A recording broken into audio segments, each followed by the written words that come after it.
예수님, 오늘은 5월 20일 부활 제7주간 목요일입니다.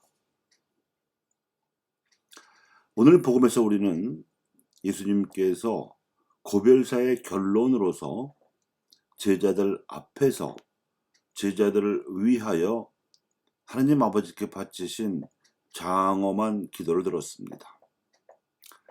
12 제자만이 아니라 이들을 통해 당신을 믿게 될 이들, 그러니까 우리 모든 그리스도인들을 위한 지향으로 당신 자신을 봉헌하여 하나가 되게 해달라고 기도하셨습니다.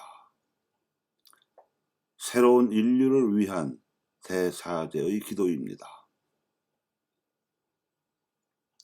이 기도에서 예수님께서는 당시만 알고 계시던 신비를 드러내 보이셨습니다.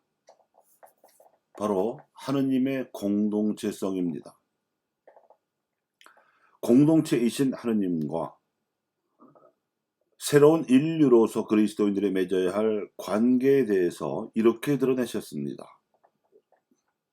아버지께서 저에게 주신 영광을 저도 그들에게 주었습니다. 우리가 하나인 것처럼 그들도 하나가 되게 하려는 것입니다. 저는 그들 안에 있고 아버지께서는 제 안에 계십니다. 이는 그들이 완전히 하나가 되게 하려는 것입니다. 이 기도에서 예수님께서는 하느님을 우리라고 부르셨습니다.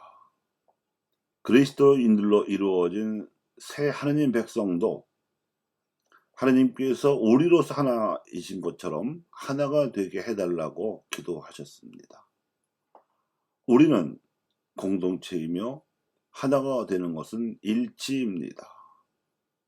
그래서 하느님께서 공동체를 이루고 계시듯이 이것이 기준이 되어서 사람들로 이루어진 그리스도인들도 공동체가 되어서 일치하게 하는 것이 최고의 그리고 최종적인 지향임을 드러내셨습니다. 진리라는 뜻이지요. 평소에는 좀처럼 드러내시지 않던 그러나 매우 중요한 진리를 이참에 계시하신 것입니다. 성부와 성자 사이에 존재하는 이러한 우리 공동체성과 사람들도 일치시키고자 하는 보편적 지향성은 곧 강림하실 성령과 합하여 삼위일체의 공동체이심이 온전히 드러나게 될 것입니다. 그리고 사실 이 하느님의 삼위일체이심은 창조 때부터 존재하는 것이고 창조의 기록인 창세기에도 그 흔적이 남아 있습니다. 하나님께서 사람을 창조하실 때 이렇게 말씀하신 것입니다. 우리와 비슷하게 우리 모습으로 사람을 만들자. 하느님께서 당신 자신을 일컬어 단수형이 아니라 복수형으로 말씀하신 이유는 이미 한천부터 성자께서도 성부와 함께 계셨고 성령께서도 창조의 영으로서 세상을 휘감고 계셨기 때문입니다. 그래서도 하느님을 하나님이라고 부르는 것은 비성서적입니다.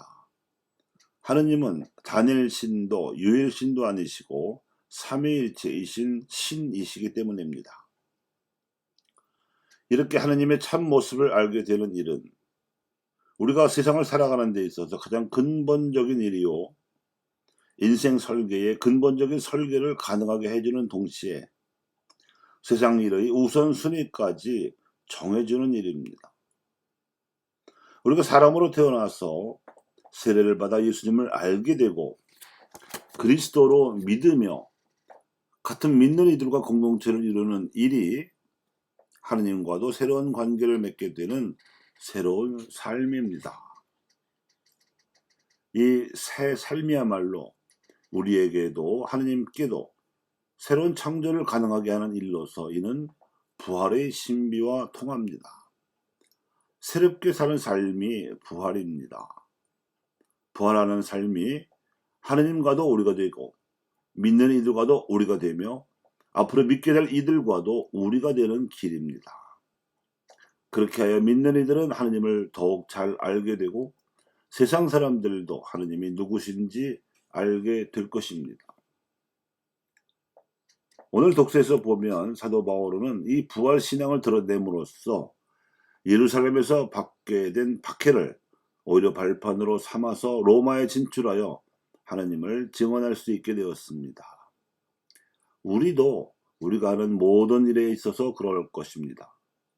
새롭게 맺는 인간관계로 부활신앙을 드러내서 하느님을 증언하게 될 것입니다. 추상적이거나 관념적으로가 아니라 이렇듯 구체적이고 관계적인 양식으로 부활신앙을 드러내면 우리가 이루는 새로운 인간관계가 바로 하느님께 대한 증언이 되기 때문입니다. 감사합니다.